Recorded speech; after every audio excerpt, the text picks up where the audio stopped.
Okay, so today we are working on the floor of the booth.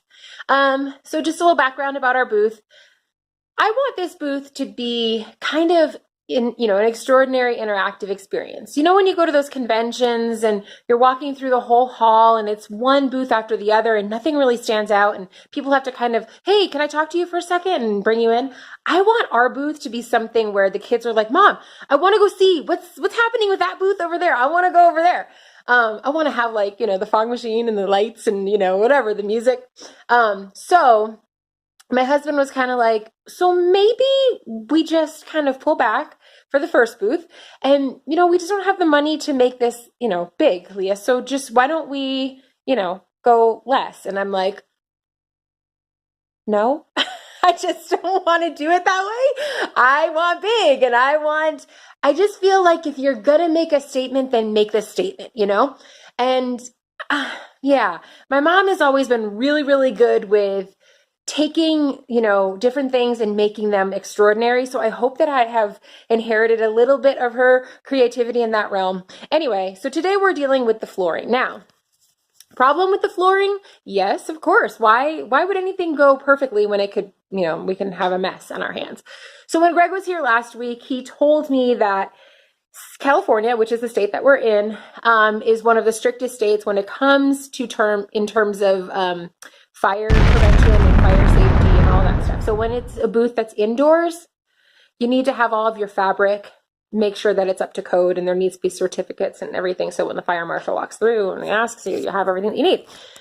I don't have that. When I went to Joann's and Michael's and I was looking for all kinds of really cool fabric that I found, I just bought it based on look and price and, all that stuff. So this that we're working on right now, all is not lost. We do have an outside booth coming up in October, and that will be a booth that will be able to have a lot more fun with our palm trees and with our, sandy floor and everything like that. In the meantime, I think we are still going to have palm trees, but it's going to have to be different material. Anyway, okay, enough of that. Look down, will you please? And you can see my sandy-ish floor. So it's just material that I want to put down on the floor. Obviously, I have to be careful that people don't trip and all that stuff. So there is going to be a seam. I'm not really happy about that. But Greg came up with a great idea that if we place the tiles strategically, then maybe, it will make kids want to go in a certain pattern where they don't have a tripping hazard. We don't want anybody hurt.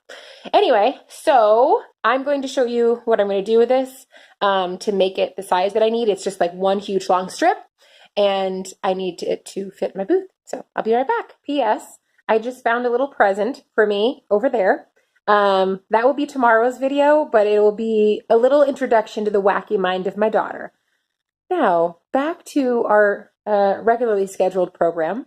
Okay, so first of all, I love that as the day goes on and I'm like freaking out and rubbing my hand over my face a million times that my makeup is almost gone. So pretty soon you're going to see me in all my natural glory.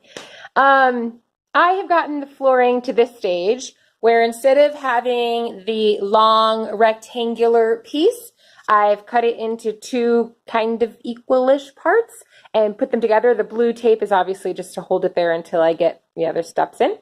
There are my scissors. I was looking all day for my scissors. I just found my scissors.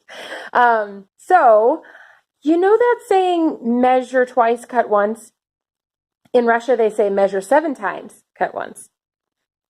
I measured 0 times. I think it's going to be okay, though. I feel like this piece is just huge, and I just don't even know how to get it to a point where I can measure it properly and not have it buckle and all that stuff. So I just did the best I could. I asked my daughter to come here and hold it taut, and we put the tape down. Anyway, so the next stage is snaps and then Velcro, and I'll be right back. So there's the underside. There are snaps along the edge, and then industrial strength Velcro on the one side. Now the other side. Okay, so this is a done deal. Finished project. It looks a little messy right now because I kind of just put it together quickly. But you can see there's snaps every 18 inches or so. And if you look right there, you can see, oh, look, my first war wound. I hammered my finger when I was doing the snaps and I took a big chunk of my thumb off. thankfully I kind of put it back together. Anyway, up there you can see it's kind of buckling and stuff, but it's not that big of a deal because I know that when my daughter actually helps me set this up, then it will be okay. As you can see, I'm a little tired.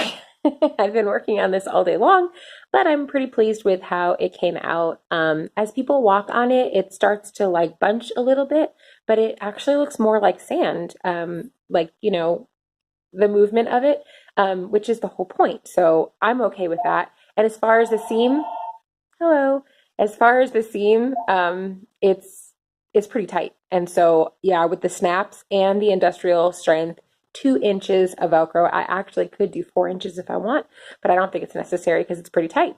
So I'm happy this project is done. The end.